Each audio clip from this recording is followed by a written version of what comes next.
आज हम सेक्शन 7 से स्टार्ट करते हैं। लास्ट क्लास में हमने सेक्शन 6 तक कवर किया था। Establishment of commission section 7 with the effect from such date as central government may by notification appoint there shall be established for the purpose of this act a commission to be called the competition commission of India। तो central government है जो competition commission of India को establish करती है as per section 7। Status of CCI, status of CCI क्या रहेगा? Status of CCI shall be a body corporate, मतलब कि जो सीसीआई है वो एज ए बॉडी कॉर्पोरेट काम करेगी। Head office of CCI is at new Delhi.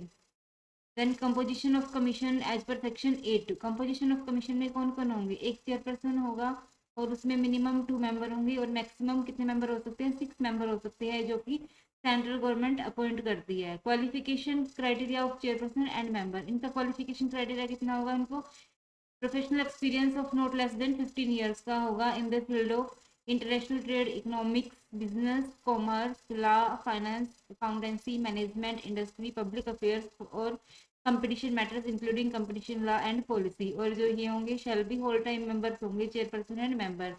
And then as per section 9 selection committee और chairperson and other members of the commission. तो इसमें क्या है, जो सेंट्रल गवर्नमेंट है वो अपॉइंट करती है चेयरपर्सन एंड मेंबर्स को, बट जो चेयरपर्सन और मेंबर्स रिकमेंडेशन किसके द्वारा किए जाते हैं? सिलेक्शन कमेटी के द्वारा। तो जो सिलेक्शन कमेटी है वो रिकमेंड करती है और सेंट्रल गवर्नमेंट अपॉइंट करती है chairperson and member of CCI. इसमें सिलेक्शन कमेटी में कौन कौन होते हैं? Chief justice of India 1 chairperson, the secretary of ministry of corporate affairs 1 member, Secretary in the Ministry of Law and Justice 1 member, 2 experts of repute who have special knowledge of and professional experience in international trade, economics, इन जो ये fields में है उनको जो experience होगा, तो ये 2 members होंगे। Then the term of selection committee का term कितना होगा? 1 year and 6 months का term रहेगा इनका। मैनर ऑफ सिलेक्शन क्या रहेगा कि जो सेंट्रल गवर्नमेंट है इनके अगर कोई वैकेंसी आती है सीसीआई में, चेयरपर्सन या मेंबर की कोई वैकेंसी आती है, तो सेंट्रल गवर्नमेंट रेफरेंस देगी सिलेक्शन कमेटी को और सिलेक्शन कमेटी क्या करेगी? रिकमेंड करेगी सेंट्रल गवर्नमेंट को। सेंट्रल गवर्नमेंट को रिकमेंड करती है सो, और वो इसके कितने दिन के अंदर करेगी? 120 दिन के अंदर अंदर रिकमेंड करेगी सेंट्रल गवर्नमेंट को। तो और जो an officer not below the level of joint secretary nominated by the ministry of corporate affairs shall be the convener of committee. Then functions of committee क्या रहेंगे? जो committee shall recommend a panel of not more than 3 persons, तो not more than 3 persons को recommend करेगी। Term of office of chairperson and other member, इनका term कितना रहेगा? For a term of 5 years के लिए अपॉइंट किए जाते हैं और shall be eligible for reappointment. Chairperson या मेंबर है, रीअपॉइंटमेंट भी किया जा सकता है इनका, but up to maximum years of 65 years की एज तक इनको अपॉइंट किया जा सकता है, उसके बाद ये रिटायर हो जाते हैं। वैकेंसी ड्यू टू रेजिग्नेशन और रिमूवल, तो देन अगर कोई वैकेंसी आती है सीसीआई में चेयरपर्सन या मेंबर की ड्यू टू रेजिग्नेशन या रिमूवल की वजह से, तो उसको कैसे फिल किया जाएगा? As per section 8 and section 9 जो कि हमने ऊपर कवर किए हैं, सेक्शन 8 एंड सेक्शन 9 के अकॉर्डिंग इस वैकेंसी को फिलअप किया जाएगा। तो then oath as per section 10 sub section 3, जो चेयरपर्सन और मेंबर है जब उनका अपॉइंटमेंट होता है तो ये इंफॉर्मेशन की जो है गोपनीयता की शपथ लेते हैं। Oath of office and secrecy in such form. Then as per section 10 sub section 4 क्या है? Charge of office of chairperson until new incumbent joins, जब तक कोई नया कोई वैकेंसी रहती है और नया चेयरपर्सन नहीं आता तो जो सीनियर मोस्ट मेंबर जो है वो एज ए चेयरपर्सन एक्ट करेगा। तो देन एब्सेंस ऑफ चेयरपर्सन में क्या होगा? Senior most member shell discharge the function of chairperson, जो सीनियर मोस्ट मेंबर है वो एज ए चेयरपर्सन सारे फंक्शंस डिस्चार्ज करेगा।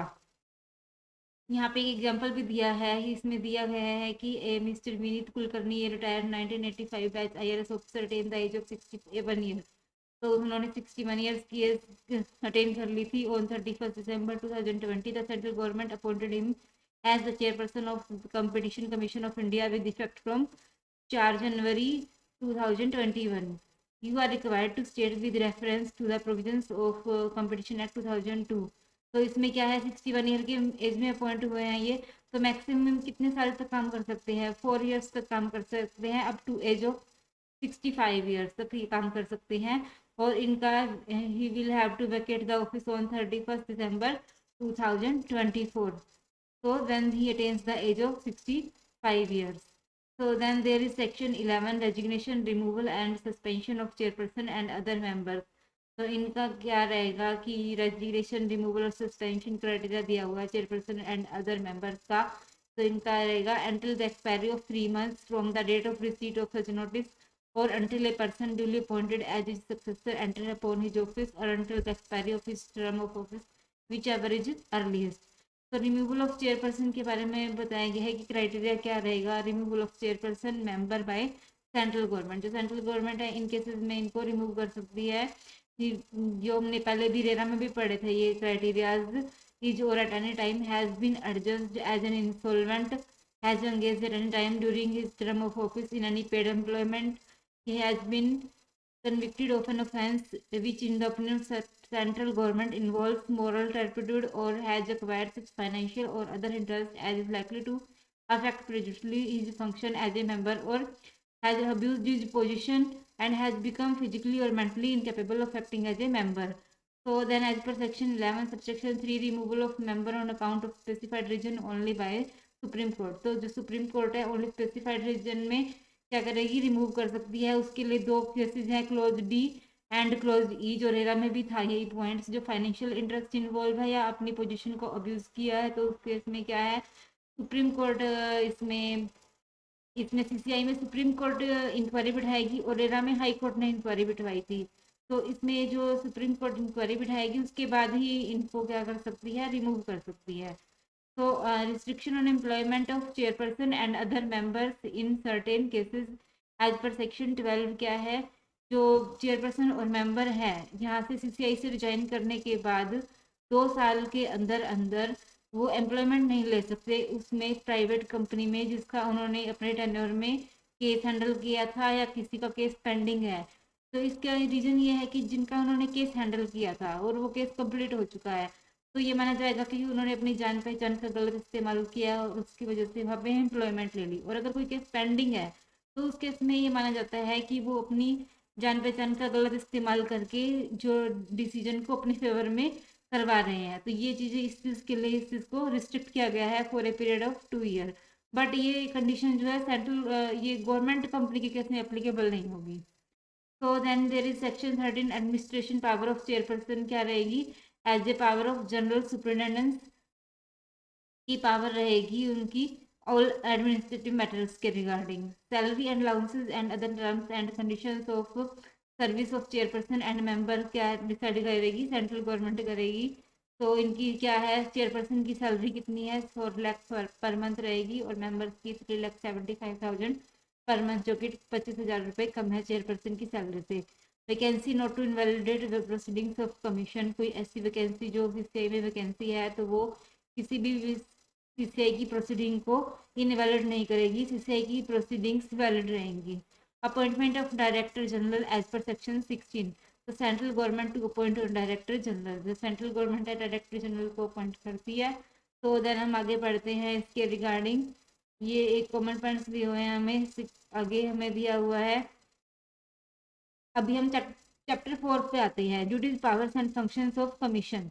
तो duties power and function of commission क्या होते हैं, ड्यूटीज ऑफ कमीशन ये एक इंपॉर्टेंट पॉइंट है पेपर में आने के लिए भी। तो जो ड्यूटीज ऑफ कमीशन है, to eliminate practices having adverse effect on competition, ऐसी प्रैक्टिसेस को एलिमिनेट करना जिनका कंपटीशन पर एडवर्स इफेक्ट पड़ता है।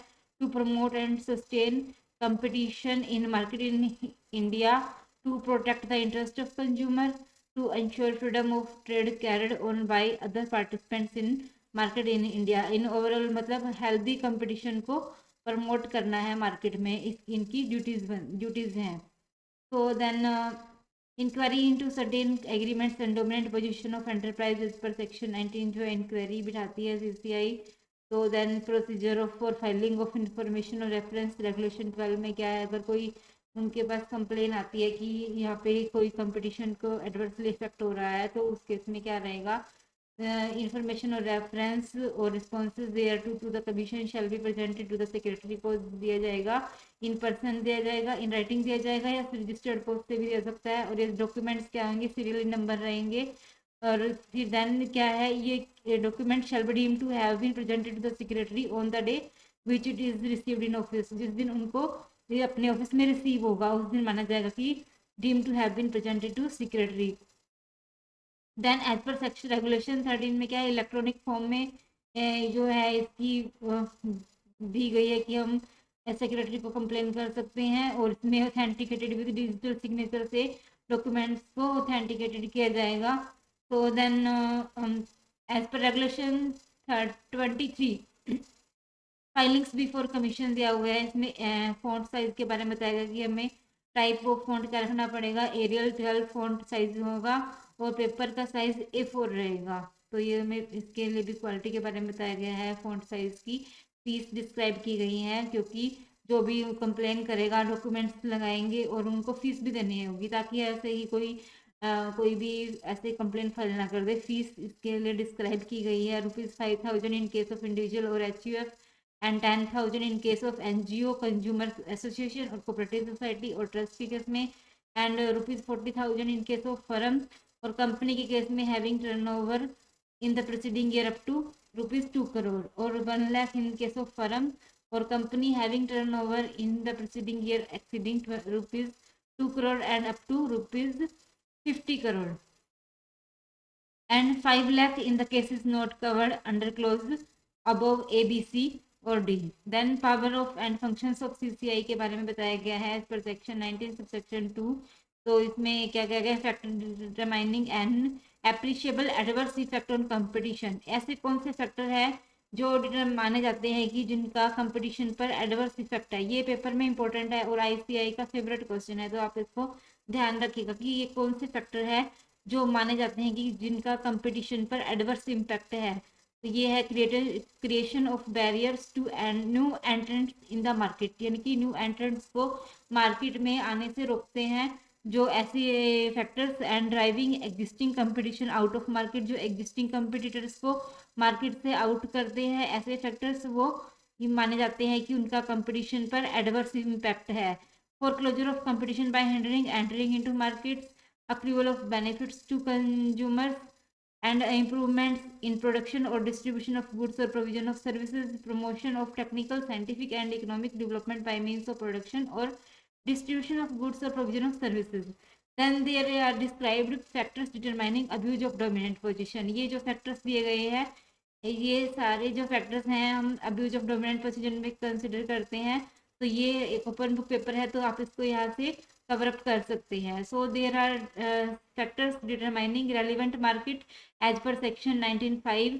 तो ये जो फैक्टर है ये जो दिए गए हैं, relevant geographic market and relevant product market. आगे जो डिस्क्राइब किया गया है कि factors determining relevant geographic market के लिए दिए गए हैं ये, and then factor determining relevant product market as per section 7। तो ये फैक्टर्स दिए गए हैं, ये तो ये हम यहाँ से मेंशन कर सकते हैं। Then as per section 20 inquiry into combination by a commission. तो जो कमीशन है वो इंक्वायरी करता है कि जो कोई ऐसा कॉम्बिनेशन है जिसका कंपटीशन पर एडवर्स इम्पैक्ट है। तो जो सेक्शन 5 में जो आते हैं कॉम्बिनेशन के बारे में हमने पढ़ा था, तो उसके रिगार्डिंग इंक्वायरी जो होगी वो सेक्शन 20 में होती है।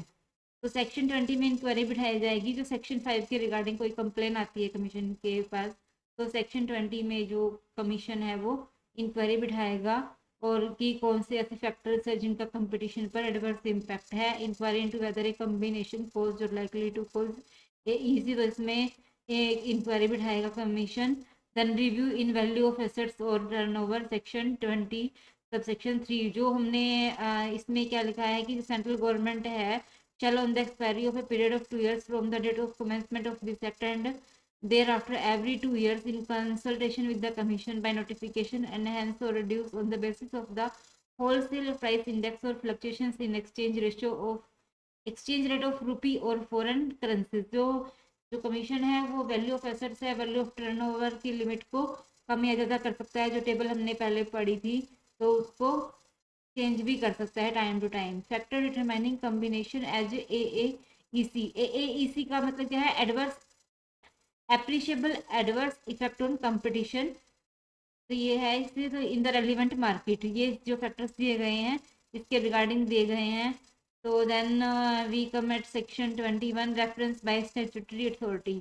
रेफरेंस बाय स्टैट्यूटरी अथॉरिटी से क्या मतलब है कि स्टैट्यूटरी अथॉरिटी जो होती है, जो अदर स्टैट्यूटरी अथॉरिटी होती हैं जो may refer the matter to CCI। अगर कोई स्टैट्यूटरी अथॉरिटी है, उनके पास कोई केस है जो इनका इंक्वायरी चल रहा है, और उस स्टैट्यूटरी अथॉरिटी को लगता है कि ये जो मैटर है वो CCI से रिलेटेड है, तो वो स्टैट्यूटरी अथॉरिटी CCI को वो मैटर रेफर कर सकती है। और इसमें क्या होगा, CCI to revert within 60 days of such reference. तो CCI रिवर्ट करेगी within 60 days in such matter.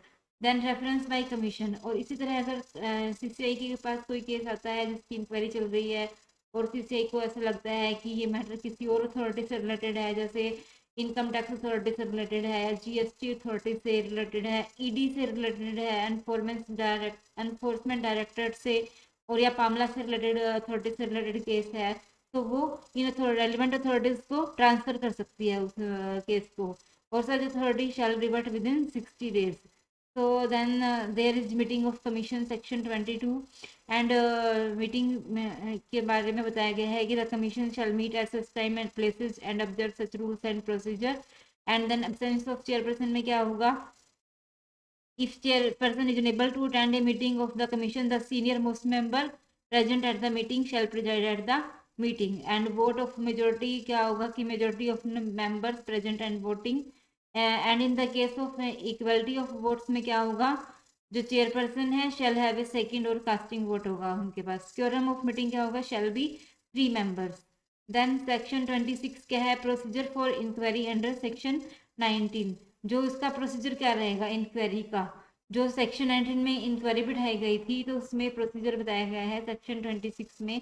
जो CCI है वो कैसे इंक्वायरी करेगी, चैप्टर 1 में बताया गया है। जो CCI है वो अगर उसकी ओपिनियन में कोई उसको कंप्लेन आती है और उसको ऐसे लगता है कि उसका कंपटीशन पर एडवर्स इम्पैक्ट है, अगर लगता है कि उनको एडवर्स इम्पैक्ट है, तो वो डायरेक्टर जनरल को क्या करेगी, इन्वेस्टिगेशन करने के लिए रेफर करेगी उस मैटर को। और डायरेक्टर जनरल को ऐसे लगता है कि वो उसका कंपटीशन पर एडवर्स इम्पैक्ट है, तो डायरेक्टर जनरल अपनी फाइंडिंग्स सबमिट करेगा सेंट्रल गवर्नमेंट को। और वो पार्टीज को भी ये जो कमीशन है may forward a copy of the report to the parties. और अगर ऐसा लगता है कि उसका कोई कंपटीशन पर कोई एडवर्स इम्पैक्ट नहीं है, तो CCI shall close the matter को क्लोज कर देगी। Then commission shall forward a copy of the report to central government. जो CCI है जो सेंट्रल गवर्नमेंट को एक कॉपी भेजेगी। और सो देन अगर कॉन्ट्रावेंशन उनको लगता है कि हुआ है तो फर्दर इंक्वायरी बैठाई जाएगी। अगर ऐसा लगता है कि कोई कॉन्ट्रावेंशन नहीं है तो मैटर को क्लोज कर देगी। तो ये all about was there was a procedure for inquiry under section 90 as per section 26। तो ये हमने पढ़ा इसके बारे में। तो हमने आज यहाँ पे सेक्शन 26 तक कवर किया है।